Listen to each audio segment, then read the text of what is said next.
આજથી 4 વર્ષ પહેલા લગભગ 2016માં અમે મુંબઈ ગયેલા. 6 વર્ષ થયા. મુંબઈમાં આપણું કાંદિવલી મંદિર છે. રવિવારનો સમયો હતો. સમયો પત્યો, બધા દર્શન કરી નીકળતા હતા. દહીંસર આપણે એક હરિભક્ત હતા ને એ હરિભક્ત મને મળ્યા. મને કે સ્વામી, અમારા સંબંધીનું લઈને આવ્યો છો, અમારા પાડોશમાં રહે છે ને, અમારા પાડોશી છે ને થોડા દૂરના સંબંધી છે. કપાળમાં તિલક ચાંદલો હતો, લગભગ 60-65 વર્ષની ઉંમર હતી.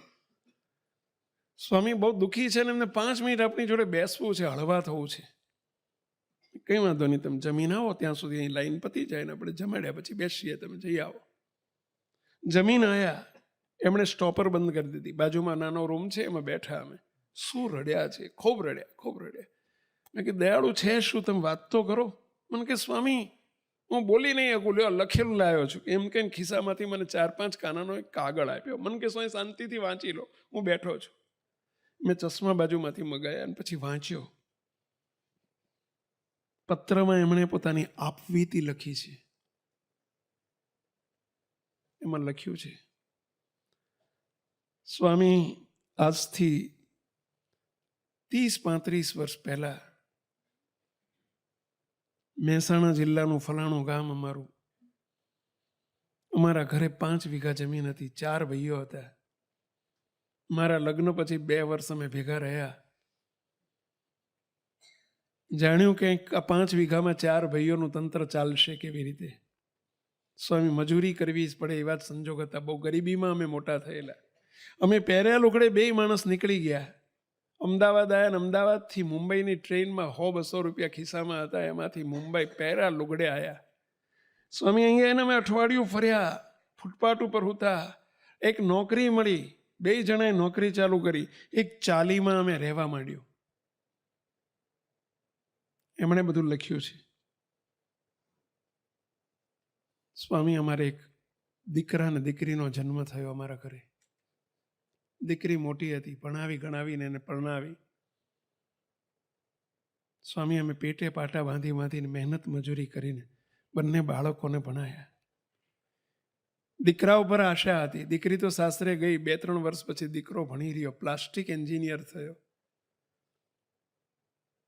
સ્વામી અમારા ઘરમાં 30 વર્ષમાં અમે ફ્રીજ નહોતું જોયું. 30 વર્ષ મુંબઈમાં રહ્યા તો ફ્રીજ નથી જોયું, તો એસી તો હોય જ ક્યાંથી.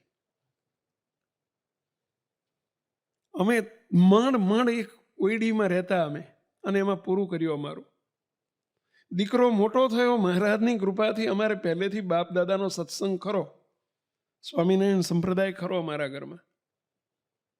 અમે નજીકમાં મંદિર જતા, નાનપણથી છોકરાઓને સંસ્કાર આપેલા. દીકરાને નોકરી મળી મહારાજની દયાથી. દીકરો બહુ ભણવામાં હોશિયાર હતો, ગોલ્ડ મેડાલિસ્ટ હતો. એનું રિઝલ્ટ આવતાની સાથે જ બીજે દિવસે એને નોકરીનો વગર અરજી કરે એને કોલેજમાંથી સીધું જ રિક્રુટમેન્ટ થઈ ગયું. અને એને વાપીની એક પ્લાસ્ટિક ફેક્ટરીમાં એને મેનેજર તરીકે પહેલા દિવસથી 80,000 રૂપિયા પગાર શરૂ થયો. પહેલા મહિનાથી 80,000 રૂપિયા પગાર શરૂ થયો અને એને નોકરી મળી ગઈ. સ્વામી અમને લાગ્યું કે મારા સુખના દિવસો શરૂ થયા. આ બાપ લખે છે, પત્રમાં આપવીતી લખે છે. સ્વામી પહેલા મહિને અમે પહેલી ફ્રીજ લાયા. સ્વામી 2-4 મહિના 6 મહિના એને 80,000. બીજે વર્ષે એને સીધો જ 1.25 લાખ રૂપિયા પગાર થયો. 25-30-40,000નો વધારો આવ્યો. એનું કામ જોઈને બીજે વર્ષે એને સીધો 1.5 લાખનો પગાર થયો. સ્વામી અમે મુંબઈમાં, અને જે દિવસે એનો પહેલો પગાર આવ્યો તે દિવસે અમે કંસાર કરીને જમ્યા ઘરમાં, લાપસી બનાવીને જમ્યા. અમારા માટે સારા દિવસો આવ્યા હતા. છોકરાએ કહ્યું કે બાપા હવે તમે નોકરી છોડી દો. એની મમ્મી નોકરી કરતા, હું નોકરી કરતો, અમને બંને નોકરી છોડાઈ દીધી. 30 વર્ષમાં મારો પગાર 22,000 પહોંચ્યો હતો. અમે હાથ ચોપડી ભણેલા. 30 વર્ષમાં 22,000 પહોંચ્યા હતા. એને સીધો પહેલા મહિને 80,000 ચાલુ થયો, અને બીજે વર્ષે 1.25 લાખ, ને ત્રીજે વર્ષે 1.5 લાખ ચાલુ થયો. 1.5 લાખ અમે જિંદગીમાં ભાડ્યા નહોતા.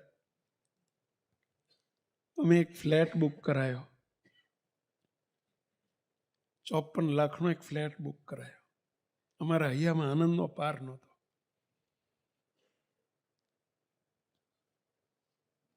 છોકરાને એક દિવસ વાપી સવારમાં જઈને સાંજે પાછો આવે. વાપી જતા જતા એક ભાઈબંધ મળી ગયો, થોડી મિત્રતા વધી. મુંબઈથી એ બેસતો હતો, મુંબઈ જોડે પાછો આવતો હતો. એ મિત્ર એક દિવસ એને પ્રલોભન આપ્યું, તારો પગાર કેટલો છે? વાતમાંથી વાતમાં પૂછી લીધું, તારો પગાર કેટલો? તો કે 1.5 લાખ રૂપિયા. 1.5 લાખ મહિને? તાર મહિને જોઈએ ને તાર 1.5 લાખ બોલતા ને રોજના 1.5 લાખ મળે એવું કરી દઉં તો? રોજના 1.5 લાખ મળે તને, બોલ મહિને 1.5 લાખમાં શું મળે? ગરીબીમાં જીવેલો, ઘરમાં જેને કોઈ દિવસ સુખ જોયું નથી, સાહેબી જોઈ નથી, શોર્ટકટમાં પ્રલોભનમાં લેવાઈ ગયો. શું કરવાનું? ત્યારે કશું કરવાનું નહીં. વાપી સ્ટેશન તારે મુંબઈથી તું બેસ, તને એક પર્સ નાનકડું મળી જશે. ત્યાં વાપી એક ભાઈ લેવા આવશે, આપી દેવાનું. વાપીથી જે આપે અહીં લાઈન આપી દેવાનું, કાંઈ કરવાનું નહીં. રોજ તને 1.5 લાખનું કવર તારા ઘેરાઈ જશે. પ્રલોભનમાં લેવાઈ ગયો, લલચાઈ ગયો, લોભાઈ ગયો. આ બનેલી સત્ય ઘટના. એના બાપે લખ્યું છે, સ્વામી 15 દિવસ રોજ 1.5 લાખનું કવર હાથમાં આવે, ઘરે આવી જાય. સ્વામી અમે ગાડી લીધી, લોનથી અમે ગાડી લીધી. અમારી ભૂલ એ કે અમે છોકરાને પૂછ્યું નહીં કે બેટા ક્યાંથી પૈસા હપ્તા ભરશું, મકાનના હપ્તા આવવાના છે, લોન લેવાની છે. મકાન આપણે 54 લાખનું લીધું છે, તેની લોન લેવાની છે. આ ગાડીને બધું હમણાં રહેવા દે, અમને ગાડી મળી એટલે અમે ખુશ થયા. મા બાપની ફરજ અમે બજાવી નહીં. ઘરમાં રાચ રચીલું આવવા માંડ્યું, ખૂબ ખૂબ પૈસો વપરાવા માંડ્યો. 15-20 દિવસ 25 દાડા તો ચાલ્યું, રોજ 1.5 લાખ રૂપિયા આવે. એક દિવસ છોકરો રંગે હાથ પકડી ગયો. પર્સની અંદર બ્રાઉન સુગર, ડ્રગ્સ ને હેરાફેરી થતી. વાપી સ્ટેશન ઉપર રંગે હાથ પકડી ગયો. સ્વામી એને જેલમાં છે, 8 વર્ષની સજા થઈ છે. નોકરી ગઈ, મકાન ગયું, ગાડી ગઈ. ફરી મારી નોકરી શરૂ થઈ. જે હું નોકરીને શેઠ નથી કગર્યો, શેઠ ફરી મને નોકરી લો. આજે 65 વર્ષની ઉંમરે ફરી મારી નોકરી શરૂ કરી, 22,000ના પગારમાં. ફરી એ જ છાપરાው, એ જ શેડ, એ જ અમારું ચાલી. તો આજે 8 વર્ષની સજા થઈ છે, છોકરો જેલમાં છે. ભૂલમાંય કોઈ દિવસ આવા લાલચમાં, લોભમાં ન આવશો. આ પ્રમાણિકતાનો પૈસો છે. પરસેવો પાડીને, મહેનત કરીને જે કમાવવું પડે તે કમાજો, પરંતુ મફતનો આવો પૈસો લેવાનો વિચાર ન કરશો. 2 હાથ જોડીને વિનંતી કરું છું ભાઈઓ, યુવાનોને ખાસ વિનંતી છે, લલચાશો નહીં, લોભાશો નહીં.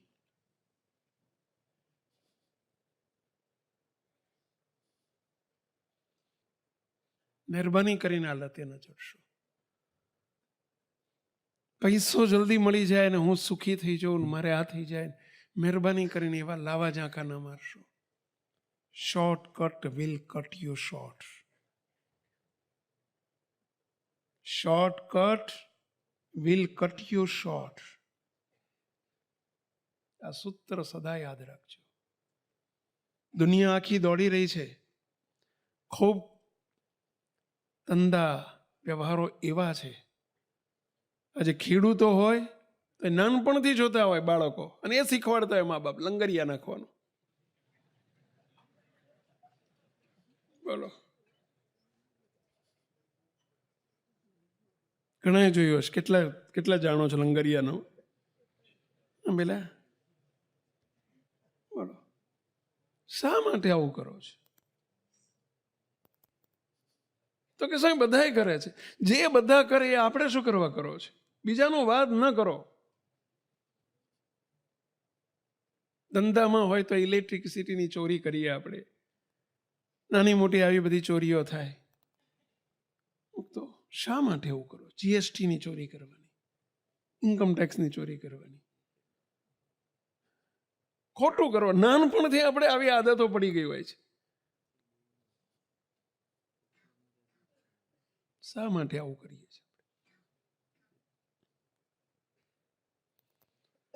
બોલો, વિદેશમાં અમે જોયું છે, રાતના 2 વાગે ગાડી લઈને નીકળ્યા હોય ને કોઈ, 2 વાગે કોઈ પોલીસ ના હોય, તોય લાલ લાઈટ થાય ને એટલે ગાડી ઊભી રહી જ જાય. બોલો, લાલ લાઈટ આવે તો બોલો રાતના 2 વાગે કોઈ ટ્રાફિક ના હોય ને તોય ગાડી ઊભી રાખી જ દે. એક ભાઈની ગાડીમાં જતા હતા રાતે 2 વાગે, આપણા ગુજરાતી. પછી મેં કીધું, હો તમે સુધરી ગયા અહીંયા આવીને? ત્યાં કે સ્વામી સુધરી નથી ગયો, બાપો ટિકિટ મોકલે છે એટલે ઊભા રહીએ છીએ. કેમેરા છે કે સ્વામી, કેમેરા મૂક્યા હોય ને ટિકિટ આવી જાય ક્યારે, $500 ને $250 એટલે કેવું સુધરી ગયો? મેં કીધું હા, નહીં તો એવા ને એવા જ છો એમ ને. જો મૂળ બ્લડમાં જ આ બેઠું છે ને, આપણી બ્લડમાં જ અપ્રમાણિકતા છે. બોલો, હું તો બહુ સિરિયસલી આ વાતને લેજો. ડિસિપ્લિન, પ્રમાણિકતા આપણા જીવનમાં ફરજિયાત જોઈએ. અમારે થોડા વખત પહેલા અમે મણિનગર આપણે ઈસનપુર મંદિરે સભા હતી, અમે નીકળ્યા હતા ને સાલું ટ્રાફિક બહુ આવી ગયો વચ્ચે. ટ્રાફિકમાં હલવાઈ ગયા, મોડું થતું હતું સભાનું. એ અમારા ડ્રાઈવર હતા ને મુક્તરાજ, એમણે સીધી જ ઓલી BRTSમાં ઘુસાડી દીધી. BRTSનો ટ્રેક ખરો ને એમાં ઘુસાડી દીધી ગાડી. સેવક જોઈ ગયો, કીધું એટલે ભાઈ શું કર્યું ત્યાં, શું કર્યું, શું કર્યું? કે સ્વામી મોડું થાય છે ને એટલે આપણે ઘુસાડી દેવાની. મેં કીધું આ બધાને મોડું નહીં થતું હોય, બહાર કાઢ, બહાર કાઢ, જલ્દી બહાર કાઢ. કે સ્વામી સંતોનો વાંધો નહીં. પાછું મન કે સ્વામી સંતોનો વાંધો નહીં, પોલીસ આપણું નામ ના લખે, તમે બેઠા હોય ને એટલે નામ લખે, ના લખે. મેં કીધું મુઆ આપણે તો વધુ વર્તવો જોઈએ બીજા કરતા, નહીતર ઓલ્યો પોલીસ વાળો એક જ કે તમને બધાને છૂટ આપી છે, શું જવાબ આપશું આપણે? અને છૂટ આપી છે આપણને સરકારે. મુક્તો વિશેષ કાયદાનું પાલન કરવું જોઈએ સંતોએ તો, અને ચાંદલાવાળા હરિભક્તોએ તો. 2 હાથ જોડીને વિનંતી કરું. એમાં આપણો ચાંદલો લજવાય, અમારા વસ્ત્રો લજવાય, ભગવાન સ્વામિનારાયણ લજવાય. મહેરબાની કરીને આપણને કોઈ એવી લાયકાત નથી આપણી કે આપણે આવી મુક્તિ પામીએ અને છૂટ લઈ લઈએ. આ તો જોજો, એક 100 રૂપિયા બચાવવા માટે થઈને બોલો દૂર 2 કિલોમીટર દૂરથી પેલો જે સર્વિસ રોડ ઉપર જતો રહે, પેલો ટોલ ટેક્સ બચાવવા માટે થઈ. અહીં બેઠેલામાંથી આપણે બધા હસીએ જ, પણ કેટલાય હશે એવો નમૂના. હા, બોલો ટોલ ટેક્સ બચાવવા માટે, પેલો ટોલ ટેક્સ જ કહે છે ને, શું કહે એને, બોલો પેલી ટિકિટ બચાવવા માટે બોલો આમ સર્વિસ રોડ ઉપર જતો રહે 2 કિલોમીટર પહેલાંથી. 2 કિલોમીટર ઓલો આમ બમ્પ આવે ને 10 તો એ પાસ કરે, અને ત્યાં આગળ ઓલે ઊભા હોય કદાચ ને પૂછે કેમ આ સર્વિસ રોડ ઉપર આવ્યા? અરે આ બાજુના ગામમાંથી જ આવ્યા છે. બોલો પ્રેમથી આમ ખોટું બોલી જઈએ. બોલો આયા હોય મહેસાણાથી. તો શા માટે આવી ચોરી કરીએ છીએ? આપણે બીજી ચોરી નથી કરતા, પણ કાયદાની ચોરી કેવી કરીએ છીએ? ખુલ્લે આમ દાદા થઈને શું સમજીએ છીએ આપણે આપણી જાતને? અને અમે સુસ્ત સત્સંગી છીએ. પાછું કે અમે ચુસ્ત સત્સંગી છીએ. શું ધૂળના સત્સંગી આપણે? તો સુધારો કરજો. ક્યાંય આવી ભૂલ કરતા હોય તો કાયદો છે, એનું પાલન કરો. બેલ્ટ બાંધવાનો કાયદો છે કે ભાઈ આગળ બેસે ને બેલ્ટ બાંધવો જોઈએ. એ આપણા હિત માટે છે. આ તો એમાંય દાદો કોઈ આપણું નામ ના લખે. સ્વામી જોવો જ ખરા, તમે કશું ના થાય. ચાલશે, તમારે ચાલશે. પાછું કે ઓલો ડ્રાઈવર તમારે ચાલશે, જો મેં બાંધ્યો છે.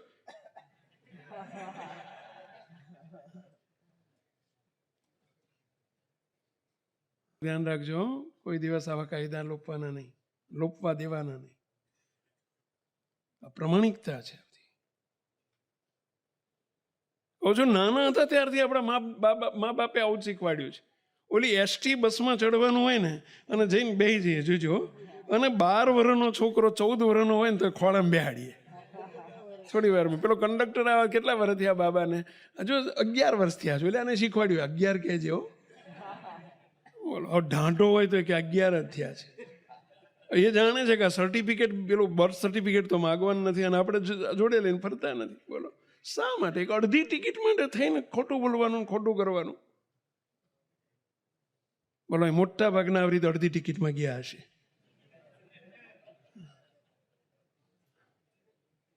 અને આપણે લઈ ગયા હશું છોકરાઓને. શા માટે પણ આવું કરો છે? કેવી અપ્રમાણિકતાના પાઠ આપણે ભણ્યા છીએ દાદા દાદીઓ જોડેથી, અને પપ્પા મમ્મી આપણને કેવા પાઠ શીખવાડ્યા છે. તો મહેરબાની કરીને આવું બધું ન કરો. નાની નાની વાતો બહુ મોટું મોટું આપણને કહી જાય છે. મુક્તો એ જ રીતે મુક્તો કાયદો છે. બાઇકમાં જાઓ છો તો હેલ્મેટ પહેરવો જોઈએ, નહીંતર આ પણ અપ્રમાણિકતા છે. આ બધી ભૂલ તપાસ જો ન કરતા હોય તો કરજો. દાદા થઈને નહીં ફરો. આપણે કોઈ નથી જોતું, ભગવાન જુએ છે ને. બસ ભગવાનની બીક રાખજો. એ જ રીતે મુક્તો એક નાનકડો એક પ્રસંગ સે જો વાંચું છું, બરા ધ્યાનથી સાંભળજો. પ્રમાણિકતા કોને કહેવાય? એક વિદેશની બનેલી ઘટના છે, બહુ પ્રેરણા લેવા જેવી છે. 400 મીટરની રેસમાં એક રેસ ચાલે છે, દોડની રેસ ચાલે છે.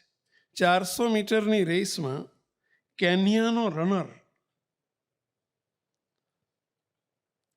આફ્રિકન કન્ટ્રી કેન્યાનો રનર, જેનું નામ હતું અબેલ મુત્તાઈ, ત્યાં આફ્રિકામાં આવા નામ હોય, સૌથી આગળ હતો.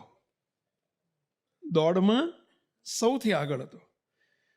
ફિનિશિંગ લાઈનથી, વ્હાઈટ લાઈન કરેલી, પેલી ચોકનો પાવડર નાખે ને કે પેલો ચૂનો કે જે કે નાખતા હોય, ફિનિશિંગ લાઈનથી 4-5 ફૂટની દૂરી પર પેલો જે પહેલો નંબર આવનારો જે રનર હતો, કેન્યન હતો, એ અટકી પડ્યો. એને લાગ્યું કે આ દોરેલા પટ્ટા જ, ત્યાં એક ઝાંખી લાઈન હતી કોઈ જૂની આગળની. એને લાગ્યું કે આ સાચો પટ્ટો છે, એટલે ફિનિશિંગ લાઈન છે એમ સમજીને મૂંઝવણમાં અને ગેરસમજમાં એ ત્યાં જ અટકી પડ્યો. 4-5 ફૂટ પેલી જૂની ખોટી લાઈન હતી, એની ઉપર અટકી પડ્યો. તેની પાછળ બીજા નંબરે દોડી રહેલો સ્પેન દેશનો સ્પેનિશ રનર ઇવાન ફર્નાન્ડીઝ, જે બીજા નંબરનો રનર હતો ને, એનું નામ હતું ઇવાન ફર્નાન્ડીઝ, સ્પેનિશ હતો. એણે આ જોયું અને તેને લાગ્યું કંઈક ગેરસમજ થઈ ગઈ છે આની. તેણે પાછળથી બૂમ પાડી અને મુત્તાઈને કહ્યું, પેલા આગળવાળાને કહ્યું, દોડવાનું ચાલુ રાખ, દોડવાનું ચાલુ રાખ, આ લાઈન ખોટી છે. પરંતુ મુત્તાઈને સ્પેનિશ ભાષામાં સમજ ના પડી. પેલો બોલ્યો કઈ ભાષામાં? સ્પેનિશ ભાષામાં, કારણ કે એને આફ્રિકન નહોતું આવડતું, ઓલે આફ્રિકનને સ્પેનિશ નહોતું આવડતું, એટલે એને સમજ ના પડી. આ આખો ખેલ માત્ર ગણતરીની સેકન્ડનો હતો. સ્પેનિશ રનર ઇવાન એને પાછળથી આવી અને અટકી પડેલા પેલા મુત્તાઈને, પેલો આગળ જે કેન્યન હતો ને, એને જોરથી ધક્કો માર્યો અને મુત્તાઈ ફિનિશ રેખાને પાર કરી ગયો.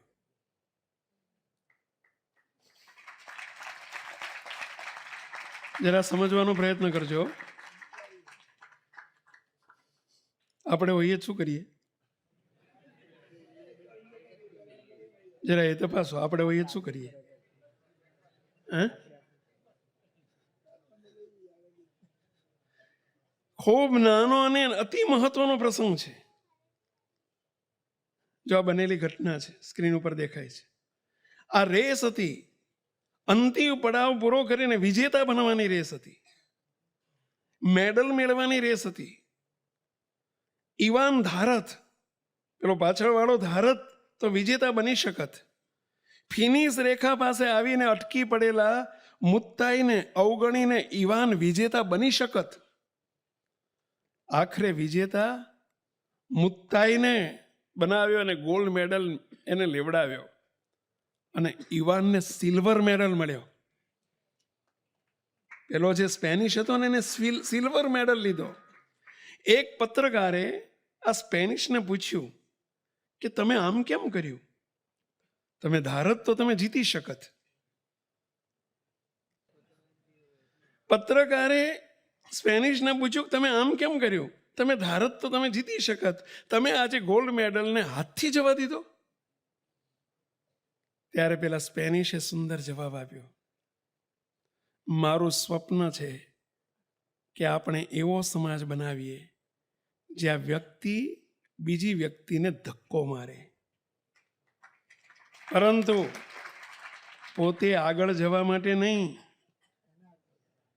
પરંતુ બીજાને આગળ લાવવા માટે ધક્કો મારે.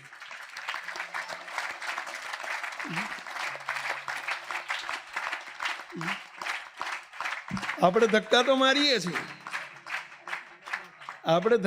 મારીએ છીએ, પણ શું કરવા? ઓલાને હેઠો પાડવા. સાચી વાત છે? તો જરા શરમ અનુભવવા જેવી વાત છે આ બધી. પ્રમાણિકતા કોને કહેવાય? ખાતર પૈસાની વાત નથી, પૈસામાં જ પ્રમાણિકતા એમ નહીં.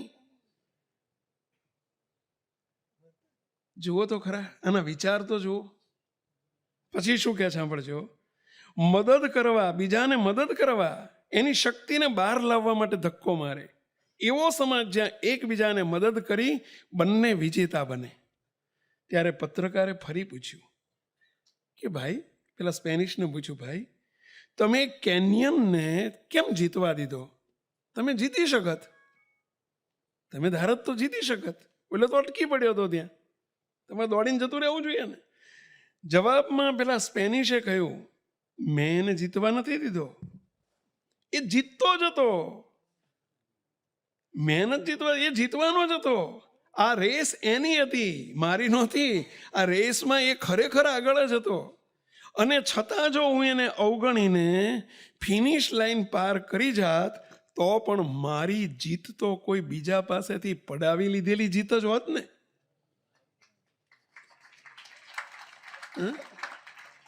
મારી જીત બીજાની પડાઈ લીધેલી જીત હોત. આવો વિચારે આપણને આવે? વિચારજો જરા. પ્રમાણિકતા કોને કહેવાય? આ જીત પર હું કેવી રીતે ગર્વ કરી શકત? જો મેં ગોલ્ડ મેડલ લઈ લીધો હોત તો મને ગર્વ કેવી રીતે, મને પ્રાઉડ કેવી રીતે થાત? મારી અનઓફિશિયલ ગેરકાનૂની જીત હોત. આવો જીતેલો ચંદ્રક, કદાચ હું ગોલ્ડ મેડલ મેળવીને લીધો, તો આવો જીતેલો ચંદ્રક હું મારી માને કેવી રીતે બતાવી શકત? જો આ મા બાપના સંસ્કાર જુઓ. અને હું મારા અંતરાત્માને શું જવાબ આપત?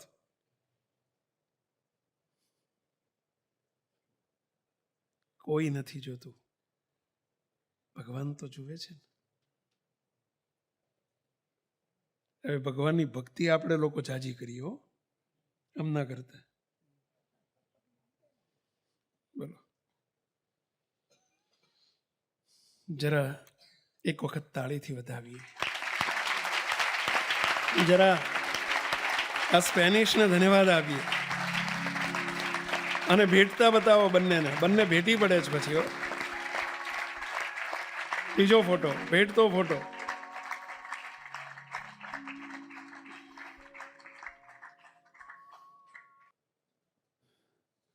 મુક્તો આપણા જીવનમાં આ બધું શીખીએ. સંસ્કાર કોને કહેવાય? નીતિમત્તા કોને કહેવાય? મુક્તો ધન્યવાદ આપીએ.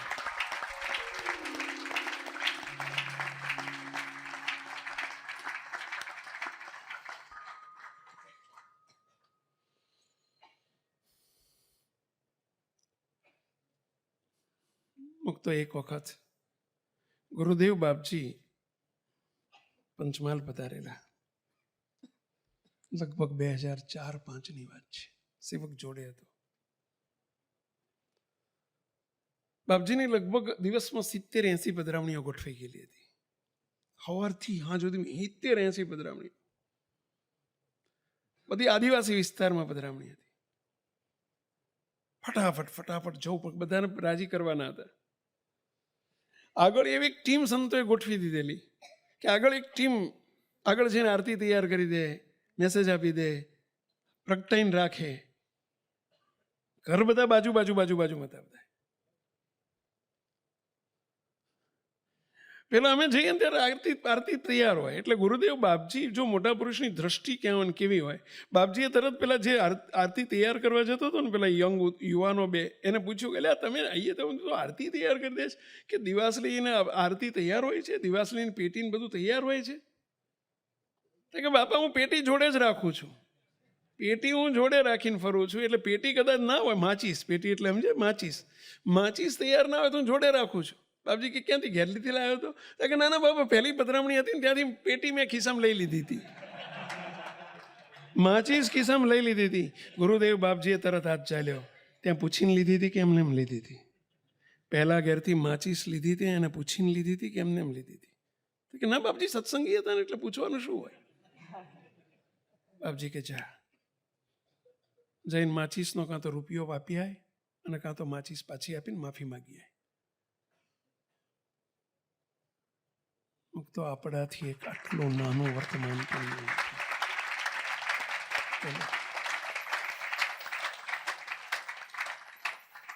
₹1 માચીસ એ વખતે આવતી હતી.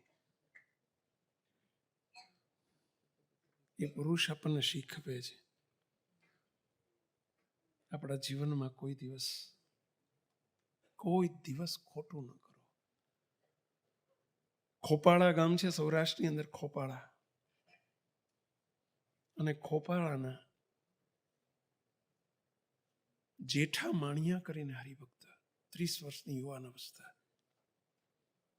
જેઠા ભગત, પટેલ જ્ઞાતિમાં માણિયા અટક આવે. ખેતરમાં ખેતી કરે, હળ હાંકે. એ જમાનામાં ટ્રેક્ટરનો જમાનો નહોતો, બળદનો જમાનો હતો. હળ ચલવે. બપોરે 12 વાગે એમના ધર્મપત્ની રોજ એમને ભાત આપવા જાય. ભાત એટલે સમજે? ગામડામાં રેલાને ખબર હશે, ટિફિન. આપણી ભાષામાં કહીએ તો ટિફિન આપવા જાય. પણ ગામડામાં એવું કે ભાત આપવા જાય, ખરેખર એમાં ભાત હોય જ નહીં. ભાત સિવાય જ બધું હોય, દાળ ભાત ના હોય. ભાત વગર હોય ને એને જ ભાત કહેવાય. રોટલો અને ગોળનું ઢેફું હોય ને કાં તો કેરડાનું અથાણું હોય ને તમે જો બીજું શું હોય, અને છાશ, દોણીમાં કદાચ છાશ હોય, એને પણ ભાત કે. હવે એ એમના ઘરના રોજ 12 વાગે નીકળે. આજે એમનો નાનો છોકરો હતો 2 વર્ષનો, તે જોડે થયો, મમ્મી મારે જોડે આવું છે. એ વખતે જમાના મમ્મી નહોતું કહેવાતું, પણ મારે જોડે આવું છે. પેલો રડીને જોડે થયો. જ્યારે ત્યાં ખેતરમાં પહોંચ્યા ત્યારે પેલો છોકરાના હાથમાં આવડો શેરડીનો આંઠો, આવડો નાનો, અને એ છોલતો ખાતો હાલ્યો આવે. એના બાપા જોડે કે બાપા કરતો એકદમ ચોંટી પડ્યો. એના બાપાએ જોયું કે એના હાથમાં શેરડીનો સાંઠો છે, આવડો. એટલે એના બાપાએ પૂછ્યું કે બેટા શેરડી ક્યાંથી લાવ્યો? આપણા ખેતરમાં તો શેરડી છે નહીં. એટલે છોકરો કંઈ બોલ્યો ને. એની માન પૂછ્યું કે શેરડી ક્યાંથી લાવ્યો? કે આપણા કાકા છે, કાકાના ખેતરમાંથી એમ નીકળ્યા ને એને રોવા માંડ્યું કે મારે શેરડી લેવી છે, મારે શેરડી ખાવી છે. તે મેં એને પછી આવડો હાંઠો કાપીને આપ્યો. ત્યારે જેઠા ભગત શું કહે છે સાંભળજો. આજે મારે નકોરડો ઉપવાસ અને તારે નકોરડો ઉપવાસ. આજે નકોરડો ઉપવાસ કરવાનો છે. શાનો? ત્યાં પૂછ્યું તું કાકાને કે શેરડીનો સાંઠો લઉં છું? આજે એક નાના ટુકડામાં ત્યાં પૂછ્યું નથી, કાલે મોટું કંઈક કરવાનું થશે તો પૂછીશ નહીં. આ સંસ્કાર આપણા છે, આપણે બાળકોને આપવાના છે. આજે મારે નકોડો ઉપવાસ, આ ભૂલ બદલ આજે તારે નકોડો ઉપવાસ. મુક્તો કેટલી પરાકાષ્ઠાની સમજણ કહેવાય. કયા સંપ્રદાયના આપણે અનુયાયી છે વિચાર કરજો. આપણો ચાંદલો કોણ છે એનો વિચાર કરજો. આપણો સત્સંગનો વિચાર કરજો.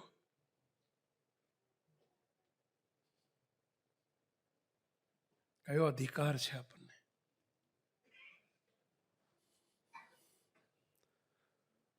સરકારી નોકરી કરતા હોય કે ભાઈ પ્રાઇવેટ નોકરી કરતા હોય, 1 રૂપિયો જીવનમાં કોઈ દિવસ ન લેશો. મુક્તો એક હરિભગતના ત્યાં અમે ગયેલા, નવા સત્સંગમાં આવેલા, 3-4 વર્ષથી એ પરિવાર આખો, લગભગ 62-63 વર્ષની ઉંમરના એક મોભી ઘરના મુખ્ય માણસ. એ આવીને મારી આગળ મને ઘરે પધરામણી હતી. શું રડ્યા છે? મને કે સ્વામી હું બહુ દુઃખી છું. મોટો આલિશાન બંગલો, 7-8-10 કરોડનો બંગલો.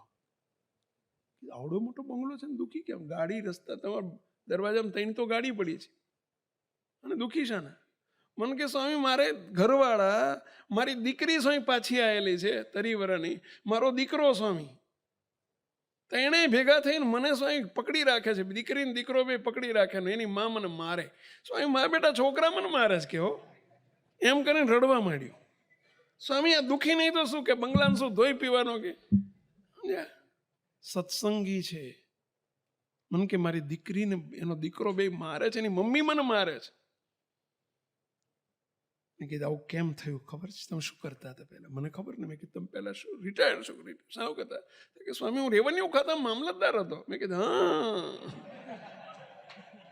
હવે ખબર પડી, તમને ના પડી? કીધું કેમ થયું આવું?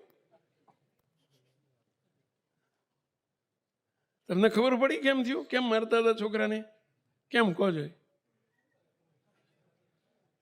મેં કીધું આ તમે કર્યું છે ને, હસીને લીધું છે ને, ત્યારે રોઈને ભોગવો છો. આનો પ્રતાપ છે. પગારમાંથી કઈ 8-10 કરોડના બંગલા ના થાય. પૈસો ઘણો છે, શું કરવાનો? ધોઈ પીવાનો.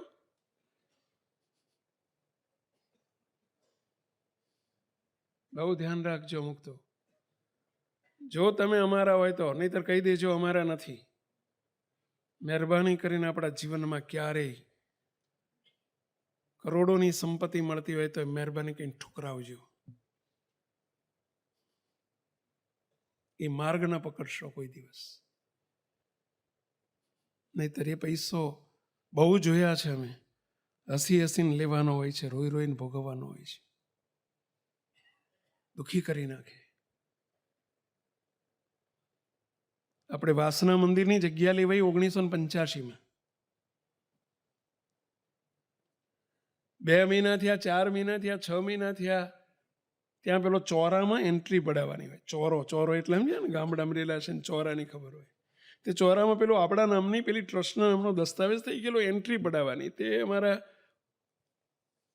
ઘનશ્યામભાઈ મગનભાઈ પટેલ આ બધું કામ કરતા, એટલે એ જાય અને ત્યાં જઈને પાછા આવે. અને એક દાડ મેં પૂછ્યું ભાઈ એન્ટ્રી પડી ગઈ કે નહીં આપણી નામની? ત્યારે મને કે સ્વામી આવડો તલાટી સાહેબ છે ને પાડતા જ નથી, કે એન્ટ્રી પાડતા નથી, દર વખતે આંટા ખવડાવે. જ્યારે જોઉં ત્યારે કે કાલે આવજો, પમદી આવજો, કાલે આવજો, પમદી આવજો. મેં કીધું પણ કંઈ કારણ એ આપણે લોચો છે? કે સ્વામી કશું લોચો નથી, આપણું બધું સ્ટ્રેટ ફોરવર્ડ છે બધું. આપણું કંઈ આમાં લોચાવાળું છે જ નહીં. આપણું ખાલી દસ્તાવેજ આપી દીધો છે. હવે એને કાચી એન્ટ્રી નથી પાડતો. જનરલી મહિનામાં કાચી એન્ટ્રી પાડે ને પછી મહિના પછી પાકી એન્ટ્રી પાડે. આવો રિવાજ હોય છે, જેને ખબર હશે એને ખ્યાલ હશે. પણ મેનું કારણ શું હતા? કે સ્વામી પણ નથી કારણ. કે મેં કીધું એને કંઈ જોઈએ છીએ ભાઈ, પેપર વેઇટ મૂકવું પડશે, અત્યારનો કાયદો એવો જેવું કંઈ કરો છો? ત્યાં કે સ્વામી મેં કહ્યું કે સાહેબ તમારે જે લેવાનું હોય કહો, કંઈક આપી દો. ત્યાં કે ધર્મદાના પૈસા લેવાતા છે, કે મંદિરના પૈસા લેવાતા છે? શું પૂંડ્યો આવી વાત કરો છો? કે મેને કે લેતા નથી અને કામ કરતા નથી. મેં કીધું એ નહીં કરે જે માણસ આનાથી ટેવાઈ ગયેલો હોય ને એ માણસ છોડે નહીં, કરે નહીં કરે, બોલો નહીં કરે. કે સ્વામી કાલ જવું કે બીજી દાડ જઈને એમને 500 રૂપિયા ખિસ્સા મૂકી દીધા. 500 રૂપિયા પેલા સાહેબે આમ ખિસ્સામાં કાઢી આમ ફેંકી દીધા. હું માગણ છું? શું કે છે? હું માગણ છું? 500 રૂપિયા તમારે કામ પતાવવું છે? અરે સાહેબ તમે કહેતા હતા ને પ્રસાદીના પૈસા ના લેવાય. અરે એ તો કહેવાનું હોય કે સમજ્યા, પ્રસાદીના તો સારું, ઘરમાં પૈસા વધે કે પૈસા પ્રસાદીના તો હારા. બોલો 5,000 રૂપિયા લીધા. બોલો 5,000. તો હું 1985 વાત કરું છું. 5,000 રૂપિયા લીધા. બોલો. અને ભગવાનને કરવું ને અઠવાડિયામાં તો એવી એની દશા બગડી. આખા ઘરના ને ઝાડા અને પેશાબ, ઝાડા ને ઉલટીઓ એવી ચાલુ થઈ ગઈ. આખા ઘરના 6 જણા બધાને ઝાડા ઉલટીઓ ચાલુ થઈ ગઈ. તે બંધ જ ના થાય. વાડીલાલ હોસ્પિટલમાં દાખલ કર્યા બધાને, આખા ઘરના 6 જણને. અને 10 દાડામાં તો રૂપિયા 50,000 આંધણ થઈ ગયું. અને પછી તે બંધ જ ના થાય. ઓલા ડૉક્ટરો કે ગમે એમ હોય કે પૈસો તમારું ગમે બધી દવા કરીને થાય કે પણ બંધ જ નથી થતું. ના ઝાડા બંધ થાય, ના ઉલટીઓ બંધ થાય. બોલો. ઓલાને સેજ રિયલાઇઝ થયું. મારી ઉપર ફોનનો નંબર લઈને ઘનશ્યામભાઈ જોડે મને ફોન કર્યો કે સ્વામીજી આ 5,000 રૂપિયાએ મારી દશા બગાડી પૈસા કેવો. મેં કીધું આવું કરવું શું? તો કે સ્વામી હું 5,000ના બદલે બીજા વ્યાજ સાથે બીજા 5,000 ઉમેરીને 10,000 આપી જઈશ. પૈસા બાપ બ્રેક મારો. મેં કીધું ના નહીં મારો, હવે ના મારો. કીધું બરાબર ને હલવાના છો, હવે તો બિલકુલ ના મારું. ભગવાનને પ્રાર્થના કરો. મને કે એવી પ્રાર્થના કરો પૈસા મને બચાવો કેવો. મારું આખું ઘર પાયમાલ થઈ ગયું કેવો. મેં કીધું તમે એવી પ્રતિજ્ઞા લો કે આજ પછી જિંદગીમાં લાંચ નહીં લઉં, એક કોઈનો ધર્મદાનો નહીં, કોઈનો રૂપિયો નહીં લઉં. તો કીધું અમે પ્રાર્થના કરીએ કે સ્વામી હું 2 કાન પકડીને કે ઉઠબેસ કરું કે પૈસા હો, પણ કે નહીં પૈસા મને બચાવો, જિંદગીમાં નહીં લઉં. મેં કીધું આ ભગવાને હારો. અને એમ કહું છું ને એમનો દંડો ખમી ના હાકીએ આપણે. પછી એ દંડો મારે ને ખવાય નહીં. અરે કેવી કેવી વેરાયટી હોય. હરિભગત એક અમારા કાળુપુરમાં રે મામુ નાયકની પોળમાં, વર્ષો પહેલાંની વાત છે. એક દિવસ મારી જોડે આવ્યા. મને કે સ્વામી એક પ્રાર્થના કરવાની છે, તમારી પ્રાર્થના ભગવાન સાંભળે છે, તમે કરો. હું તો કરીને થાક્યો, મેળ પડતો નથી. જા મેં કીધું શું પ્રાર્થના કરવાની? ત્યાં કે સ્વામી રાણી બંગલો લીધો, તમે આવી ગયા, બાપજી આવી ગયા, અને સ્વામી હવે અત્યારમાં રાણી પર રહીએ છીએ. મેં કીધું મને ખ્યાલ છે, શું કહેવું શું? ત્યાં કે સ્વામી મામુ નાયકની પોળમાં મારું જૂનું ભાડાનું ઘર, 22 રૂપિયા ભાડુંવાળું ઘર. સ્વામી 3 માળનું મકાન છે પોળમાં, 22 રૂપિયા ભાડું, વર્ષોનું જૂનું ભાડું 22 રૂપિયા છે. સ્વામી એ હજુ અમારા કબજામાં છે. મેં કેમ કબજો રાખ્યો છે? મકાન આવડું મોટું તમે 2-2.5 કરોડનું કર્યું રાણીપમાં. તો કે સ્વામી અમે મકાન માલિક પાસે માગ્યા છે 1 કરોડ રૂપિયા. કરોડ રૂપિયા માગ્યા છે. મકાન માલિક 50 લાખે અટક્યા છે. સ્વામી હવે જે 50 લાખ ઉપર આવે ને એ બધા મંદિરમાં. બસ સ્વામી પ્રાર્થના કરો તો આપણે કામમાં આવે ને મારે કામમાં આવે. હું છૂટો થઉં કેવો. તમને પગ બગાડવા વાળા તો હોય, અમને બગાડવા વાળા હોય છે. બોલો. મેં કીધું જરૂર પ્રાર્થના કરીશ, પણ હવે એવી કરીશ કે એ મહારાજાને કાણીઓ પૈસો ના આવશો, 1 રૂપિયો નહીં આપવા દો, એવી પ્રાર્થના કરીશ. મને કે સ્વામી પણ મેં તમને ક્યાં કીધું પૈસા ભોગ લાગ્યા ને તમને કીધું? મેં કીધું તમે મને લાંચ આપવા આવ્યા છો? પણ ઠાકોરજી માટે છે ને. કીધું જો ભાઈ તમારો કયો અધિકાર છે? જે મકાન માલિકે 22 રૂપિયા, તમે કેટલા વર્ષ રહ્યા એમાં? તા કે સ્વામી 40 વર્ષ રહ્યા. 40 વર્ષ રહ્યા. કીધું 40 વર્ષ તમે ભાડું કેટલું ચૂકવ્યું એ તો કહો. મહિને 22 રૂપિયા એટલે 12 ગુણો જ હોય ભાઈ. એટલે 22 ને ગુણ્યા 12 એટલે 220 અને 44 એટલે 64 રૂપિયા વર્ષે થયા. 64 આપણે 300 ગણીએ ચાલો ને. વરના 300, 40 વર્ષના કેટલા થયા પેલા? 12,000 તમે ભાડું ચૂકવ્યું છે. તમને 40 વર્ષ ઓલ્યા રહેવા દીધા. ગુનો કર્યો એનો કે એને તમને કરોડ રૂપિયા તમે કઈ રીતે માગો છો? કયો હિસાબ એ તો કહો. કે સ્વામી પણ બધા લે જ છે. પાઘડી કહેવાય, પાઘડી કે લેવાય કે પાઘડી? એટલે આ ભલા માણા ના લેવાય આવા પૈસા આપણાથી. ના હદે આવા પૈસા, ના હદે. હદે એટલે સમજ્યા ને પેલા હોહરા નીકળે. હા તો મહેરબાની કરીને ધન્ય છે આ પ્રસંગ સાંભળીએ ત્યારે. મુક્તો આપણા ઈસનપુરમાં હરિભક્ત આપણા સુભાષભાઈ શાહ, એમનો દીકરો શું ને આશીષ મૂકતો ધન્યવાદ આપીએ. જરા હોય તો ફોટોગ્રાફ બતાવો. મૂકતો આશીષ. મૂકતો 40-50 લાખ રૂપિયા પોતાને મકાન નહોતું, પોતાનું મકાન નહોતું, પોતાને મકાન લેવાનું હતું, કેવી પરિસ્થિતિ. અને મૂકતો એણે પોતાને જે ખાડિયામાં રાયપુરમાં ખાડિયા વિસ્તારમાં એનો પ્રેસ હતો, 30-40-50 વર્ષનો જૂનો પ્રેસ, ખાલી કરે તો 50 લાખ રૂપિયા મળતા હતા. બોલો, પોતાનું ઘરનું ઘર નહોતું, છતાંય અમે આજ્ઞા કરી કે આપણે ખાલી કરી નાખો, પૈસો લેવાનો નથી. બોલો, 1 મિનિટની વાર નથી કરી એને. 50 લાખ રૂપિયા ઓલો આપવા તૈયાર બેઠો છે, પૈસા લઈને બેઠો છે. આ કે અમારાથી 1 રૂપિયો ના લેવાય, આ અણહકનો પૈસો કહેવાય. મૂકતો આજે મકાને થઈ ગયું અને સારામાં સારો ધંધો ચાલુ થઈ ગયો. ધન્યવાદ. મહેરબાની કહીને આપણા જીવનમાં ક્યારેય અધર્મનો પૈસો કહેવાય નહીં લેતા. આપણું જીવન બદલજો, જીવન સુધારજો. અમારે જગદીશભાઈ બેઠા છે, ઊભા થાવ જગદીશભાઈ. સત્સંગમાં આવ્યા પહેલાં એમનું ખાતું એ પ્રકારનું હતું, એમને લેવું પડતું બધા સાહેબો ભેગા થઈ.